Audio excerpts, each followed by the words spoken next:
మెదడులో గానీ బ్లీడింగ్ అయితే దాన్ని అంటే రక్తనాళాలు రప్చర్ అయ్యి బ్లీడింగ్ అవుతుంది. దాన్ని బ్రెయిన్ బ్లీడింగ్ అంటాం మనము. అది నార్మల్‌గా ఇండియాలోనే చాలా ఎక్కువది. అంటే 10 మంది స్ట్రోక్స్ వస్తే దాంట్లో ముగ్గురికి బ్రెయిన్ బ్లీడింగ్ ఉంటుంది. బ్రెయిన్ బ్లీడింగ్ అన్నది చాలా ఫాస్ట్‌గా వస్తది. అంటే చాలామందికి కొన్ని నిమిషాల్లోనే ఆ సింప్టమ్స్ వస్తాయి. బ్రెయిన్ బ్లీడింగ్ అంటే ఏంటంటే బ్లీడింగ్ అవ్వడం వలన బ్రెయిన్‌లో ప్రెషర్ పెరగడం వలన వాళ్ళకి తలనొప్పి రావడం, వాంతులు రావడం, లేకపోతే ఫిట్స్ రావడం. ఆ ఫిట్ అదే బ్లీడింగ్ గాని ఎక్కువగానైతే అన్‌కాన్షియస్ అవ్వడం, కాళ్ళు చేతులు పూర్తిగా కదలకపోవడం, లేకపోతే కొంతమంది బ్రీతింగ్ కూడా ప్రాబ్లమ్ రావడం. ఇయన్నీ జరుగుతుంటాయి. ఇయన్నిటికి ఏంటంటే చాలామందికి వార్నింగ్ సైన్స్ అనేది చాలా తక్కువగా ఉంటది. మేబీ కొంతమందికి బ్లీడింగ్ అని నెమ్మదిగా అయితే కొన్నిసార్లు వాంతులొచ్చి, తలనొప్పి వచ్చినట్టు కనిపించొచ్చు కొన్నిసార్లు. సో, దీనికి ఎమర్జెన్సీ ట్రీట్మెంట్ అంటే తొందరగా మీరు పేషెంట్‌ని డాక్టర్ దగ్గరికి తీసుకెళ్ళాలి. వీలైతే కొద్దిగా పెద్ద హాస్పిటల్‌కి తీసుకెళ్తే దానికి స్కానింగ్ అంటే సీటీ స్కానింగ్ గాని చేసినట్టయితే మనకు బ్లీడింగ్ ఉందా? ఎంతుంది? ఎక్కడుంది? దానికి ఎలాంటి వైద్యం చేయాలన్నది తెలుస్తుంది. బ్లీడింగ్ అన్నది చాలామందికి చిన్నగా గాని ఉన్నట్టయితే అంటే లెస్ థాన్ 2.5 సెంటీమీటర్స్ అలా గాని ఉంటే 3 సెంటీమీటర్స్ అలా ఉంటే 4 సెంటీమీటర్స్ గాని అలా ఉంటే చాలామందికి వైద్యానికి మెడికల్‌గానే వాళ్ళు మెరుగవుతారు.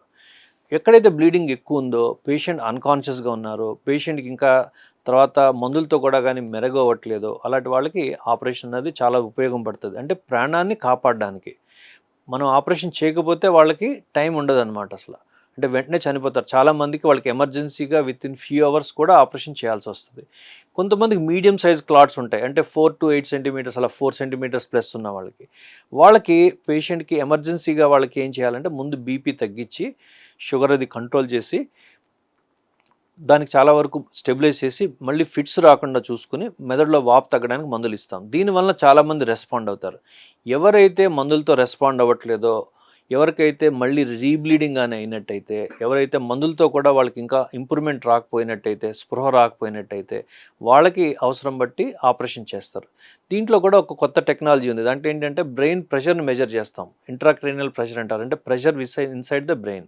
ఆ ప్రెషర్ గానీ మోర్ దాన్ 20 సెంటీమీటర్స్ గానీ ఉన్నట్టయితే, అది కావాలంటే అవసరమైతే ఒక రోజు, 2 రోజులు మెజర్ చేస్తే ప్రెషర్ వేవ్స్ గానీ ఎక్కువగానే ఉన్నట్టయితే వాళ్ళకి తప్పనిసరిగా ఆ ప్రెషర్ పెరిగే అవకాశం ఉందని తెలుస్తుంది. అలాగే మనం ప్రెషర్ గానీ తక్కువగా ఉంటే బ్రెయిన్‌లో ప్రెషర్ ఐసీపీ అంటారు.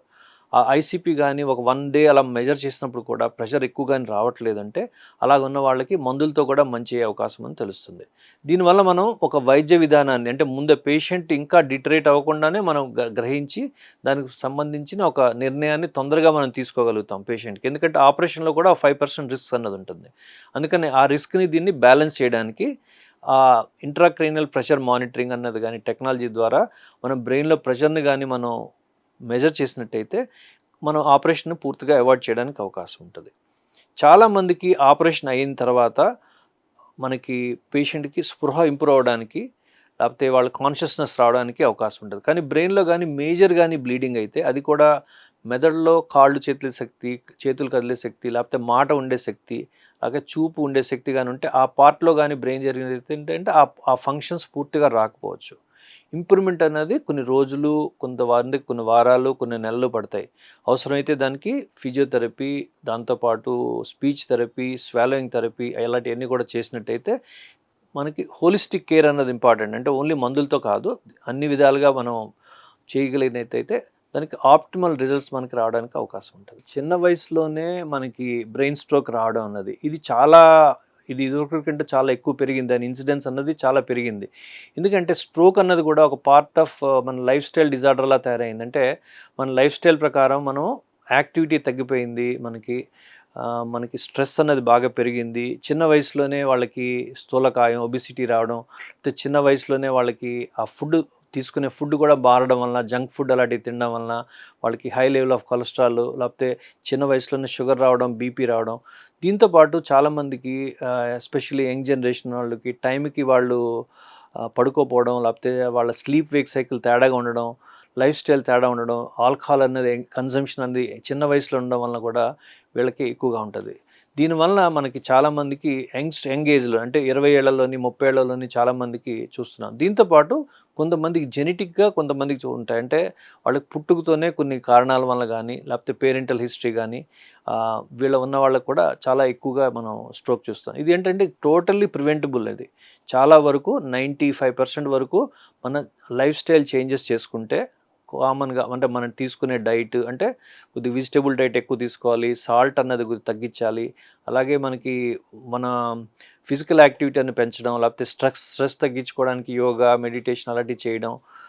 మనకి అప్పుడప్పుడు ఎప్పుడైతే మనకేమైనా డౌట్ గాని అనిపించినట్టు పేరెంట్స్‌కి గాని హిస్టరీ ఆఫ్ డయాబెటిస్, హైపర్‌టెన్షన్ అలా ఉన్న వాళ్ళకి చిన్న వయసులో కూడా ఒకసారి మధ్య మధ్యలో బ్లడ్ షుగర్ గాని, లేకపోతే బ్లడ్ ప్రెషర్ గాని చెక్ చేయించుకున్నట్టయితే అలా ఉన్న వాళ్ళకి మనం తొందరగా మనం కనుక్కొని టోటల్‌గా దాన్ని ప్రివెంట్ చేయడానికి అవకాశం ఉంటది. చిన్న వయసులో వాళ్ళకి ఎప్పుడైతే స్ట్రోక్స్ రావడం అన్నది చాలా చాలా చాలా చాలా అన్‌కామన్ అండి.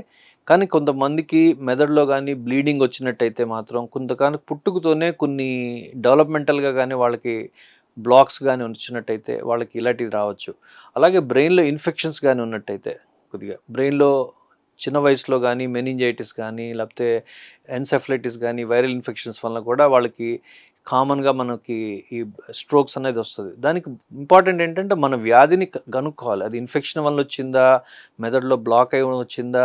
లేకపోతే చిన్న వయసులో ఉన్నప్పుడు వాళ్ళకి బ్లీడింగ్ వలన వచ్చిందా? అది కనుక్కోవాలి. దానికి సంబంధించిన మన స్కానింగ్‌లు గానీ అవసరమైతే అది వెన్నుపూసల నుంచి నీరు తీసి పరీక్ష గాని చేయడం, లేకపోతే ఎంఆర్ఐ చేసి దాంతో పాటు మనకి ఎక్కడైనా మేజర్ బ్లడ్ వెసల్స్ బ్లాక్స్ ఉన్నాయా?